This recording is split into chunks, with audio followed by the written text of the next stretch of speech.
I've explored prisons in the desert, tunnels deep beneath cities, even a collapsed catacomb in Prague. But Brookmoore felt different the second I stepped inside. It was like the building breathed. The air was heavy, dense and unmoving, like it hadn't been disturbed in years. But the smell, it wasn't just mold or decay. It was sterile, too clean, like a hospital that had just closed minutes ago. My camera feed glitched just once, then went back to normal.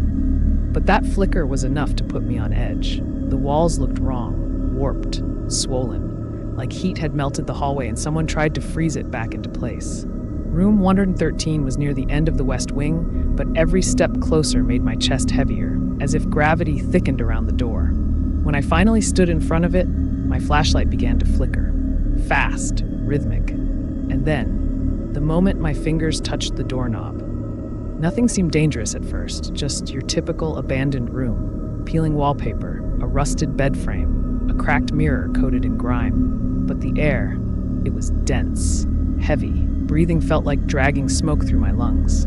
I stepped in farther, trying to ignore the strange hum in my ears, almost like electricity, but deeper, organic. I set up my night vision camera in the far corner, balanced it on an old cabinet, hit record. The red light blinked once, then stayed on. I remembered the reports, how the patients locked in here went mad, how they carved numbers into the walls.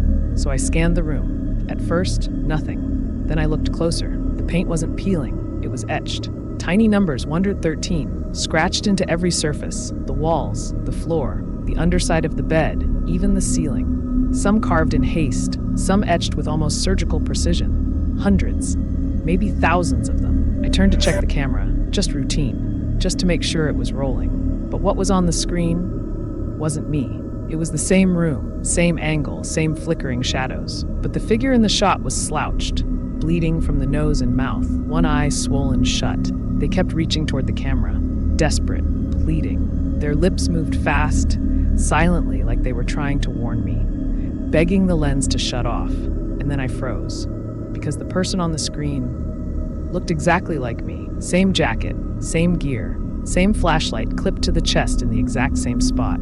He looked straight into the lens, and I swear to God, he looked straight through it, into me. He opened his mouth again, but this time no words, just a burst of static.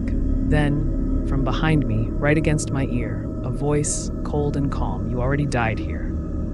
I blinked, and suddenly, the room wasn't the same. The wallpaper was fresh, pristine, pale green, no scratches, no rot. The bed was made, tucked with perfect hospital corners. A tray of food sat on a small wooden table, steam still rising from it. I stepped back.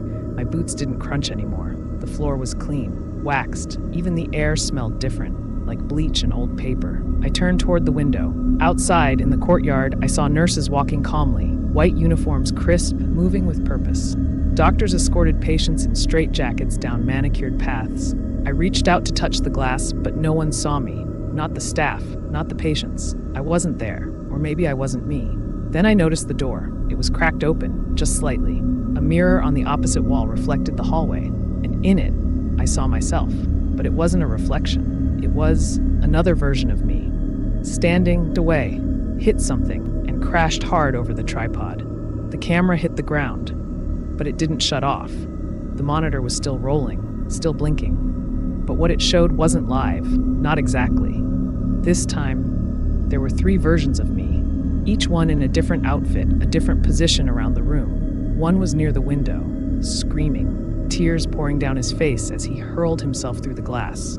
Another stood in front of the mirror, beating his head into it again and again, until he dropped, motionless. The third version was standing where I stood just moments ago, frozen, murmuring something under his breath, almost chanting, "It won't let us leave, not until the loop ends." I stared in horror, then ran to the monitor, screaming, "Get out! Don't go in! Please don't go in!" I was begging myself, but the footage didn't stop. Didn't. Slow heartbeat, static rising again, monitor crackling softly, the hum of fluorescent lights intensifies. I just stood there, frozen, staring at the screen as I turned the knob and vanished behind the door, I said, disoriented and trembling. And then the screen flickered, black, not static, just emptiness. Like the loop had reset, I continued, my voice still unsteady, waiting for the next version, waiting for me, I reached for the door, just to check, just to be sure I was still real. Still outside the loop, I explained, the tremble still in my voice. But when my hand touched the knob, it was wet, sticky, warm, I said, barely able to believe it. I looked down. Blood. My palm was bleeding. But I didn't feel a wound, I described, voice filled with disbelief. Then I looked up, and the mirror across the room had changed. It wasn't reflecting me anymore. It showed a room. Identical. It wasn't just carved. It was burned into her skin, deep, raw, still smoking. I reached toward the mirror, not to touch it, to reach her. She was thrashing, strapped tight to the bed with those old leather restraints, and the more she screamed, the more the walls behind her began to melt, dripping like candle wax, peeling back the layers of paint and brick until all that was left was another room, room 113, mine. And suddenly, she stopped. Everything stopped. No movement, no sound, just one final tick, and her head turned sharply, impossibly toward the mirror, toward me. She stared right into my eyes and smiled, and then her lips moved, just once. No sound, but I read it, clear as day. Welcome back.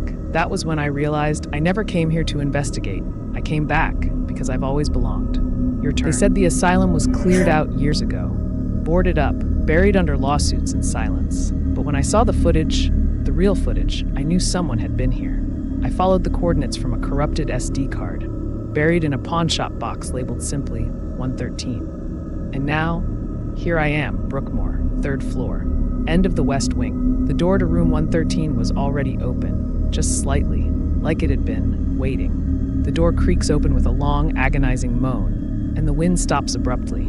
Inside, the air was still, dust untouched. Camera equipment lay on the floor, cracked but blinking. And in the corner, a shattered mirror, with blood still wet on the glass. Then I saw it, scrawled across the wall in a frantic, looping hand. If you're reading this, you're next. The screen just turned on by itself, and there's a man on it, staring. He looks terrified. I don't know which version of me is telling this. The one who first walked in, the one who screamed and begged the camera to stop, or the one who's been here, watching, for decades. I don't even know if I ever left. I can still feel the doorknob in my hand, still hear the floor creak as I stepped in, still see that flicker in the mirror, that smile that wasn't mine.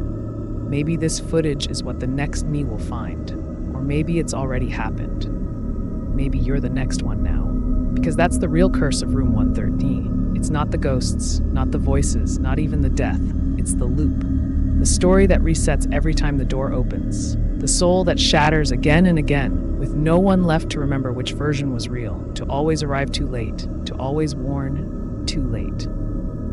Eerie silence.